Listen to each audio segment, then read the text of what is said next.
आइए हम लोग सीखते हैं गाते मुस्कुराते झूमते हुए यूक्लिड विभाजन एल्गोरिथम प्रमेय को, जो आपके क्लास 10th के लिए वीवीआई क्वेश्चन है। इस टॉपिक से कम 3 मार्क्स के क्वेश्चन पूछे जाते हैं और हर एक एग्जाम में आया है, आता ही रहता है और आएगा ही, ये भी कंफर्म है। हम लोग समझते हैं एचसीएफ जो निकालना है यूक्लिड विभाजन एल्गोरिथम से, ये होता क्या है। आपके सामने एक ये फॉर्मूला है जिन्हें यूक्लिड महोदय ने प्रतिपादित किया था। ये है आपका a बराबर बी क्यू प्लस आर।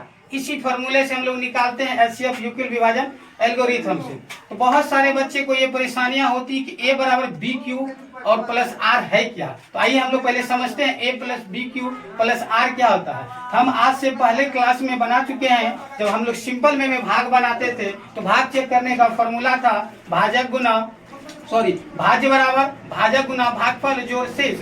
इसी फॉर्मूले को क्या किया हमारे यूक्लिड महोदय साहब ने, इसी फॉर्मूले से भाज्य को नोट में लिखे हैं। भाज्य बराबर उन्होंने a माना, भाजक बराबर b माना और भागफल बराबर q माना और शेष फल जो उनके लिए वह r माना। इसी चारों तत्व से निकाल के उन्होंने एक फॉर्मूले को प्रतिपादित किया। उन्होंने किया इसीलिए उसके नाम से ही यह एचसीएफ चलता आ रहा है और हम लोग भी उसी को पढ़ते हैं। यह है आपका यूक्लिड विभाजन एल्गोरिथम प्रमेय। चलिए इसके लिए हम 2 उदाहरण भी लिए हैं। ये उदाहरण बनता कैसे है, आइए। नंबर 1 उदाहरण है आपके पास 455 और 42। तो देखिए जब भी हम लोग एचसीएफ ज्ञात करते हैं या जब भी हम लोग एचसीएफ निकालते हैं तो उसमें 2 ही अंक संख्या हमारे सामने होती है, एक बड़ी और एक छोटी। जो संख्याएं छोटी होती है उन्हें हम लोग b मान लेते हैं यानी भाजक मान लेते हैं, और जो बड़ी संख्या होती है उसे a मान लेते हैं, भाज्य मानते हैं। उसी तरह से हम लोग बनाते हैं यूक्लिड विभाजन प्रमेय। अभी कहता है आपका a बराबर बी क्यू प्लस आर। तो उसी तरह से जो बड़ी संख्या इस दोनों में थी ये 455 हम लोग बना दिए। यहाँ a बराबर 455, b बराबर 42। तो हम लोग लिखे भाज्य बराबर भाजक आपका यहाँ 42 था, 42 लिखे। भागफल को हम लोगों को निकालना होता है तो ये 10 का भागफल।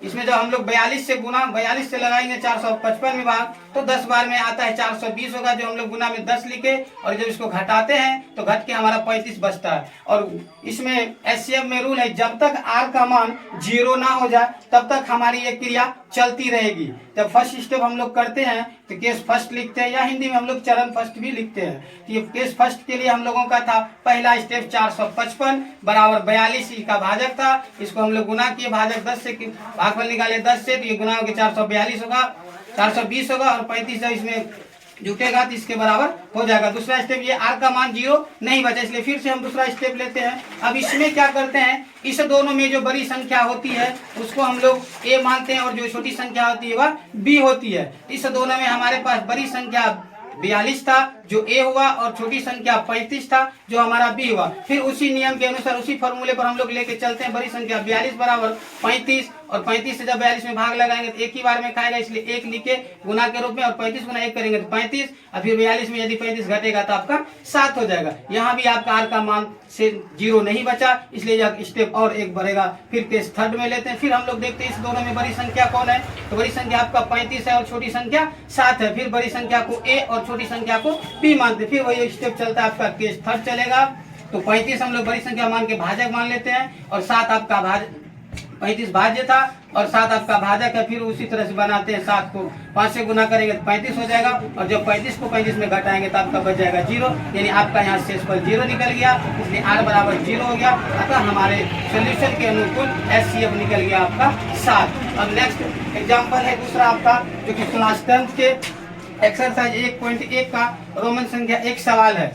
ये आपका है क्या 135 और 255 में एचसीएफ ज्ञात करना है। इसमें भी 2 संख्या हमारे सामने है, एक बड़ी और छोटी। तो हम लोग क्या करते हैं, इसमें बड़ी संख्या को a मान लेते हैं, भाज्य मान लेते हैं, और छोटी संख्या b को भाजक मान लेते हैं। ठीक उसी तरह से हम लोग इसको भी सॉल्यूशन करते हैं। इसमें भाज्य बराबर हो जाएगा भाजक गुना भागफल पता नहीं, हम लोग 135 से गुना करेंगे, एक बार में होगा तो 135 ही होगा। और जैसे इसको इसमें से घटा दिया जाएगा तो 155 में से घट के हमारा 90 बचेगा, जो आपका शेषफल कहलाएगा। आर निकलता है। यहाँ भी आपका आर का मान जो है अंक में आया, आर का मान 0 के बराबर नहीं हुआ, इसलिए HCF नहीं होगा। फिर से एक स्टेप बढ़ेंगे हम लोग के सेकंड के लिए। फिर इस दोनों में देखते हैं, जो बड़ी संख्याएं होती है वह फिर आपका भाज्य बनेगा, और जो छोटी संख्या होती है वह फिर आपका भाजक बनेगा। इसमें से 135 हमारा भाज्य हो गया और 90 जो हो गया वह भाजक हो गया। वही उसी स्टेप से फिर बनाएंगे, भाज्य बराबर भाजक गुना भागफल जोड़ शेष।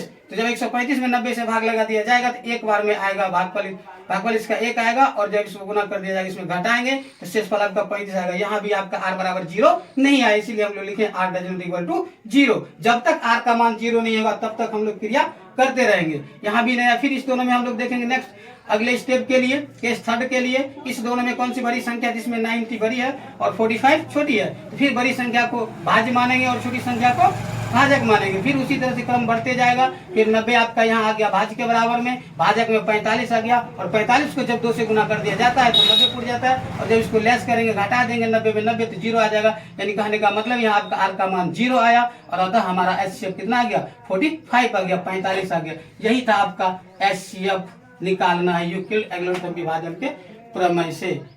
थैंक्स।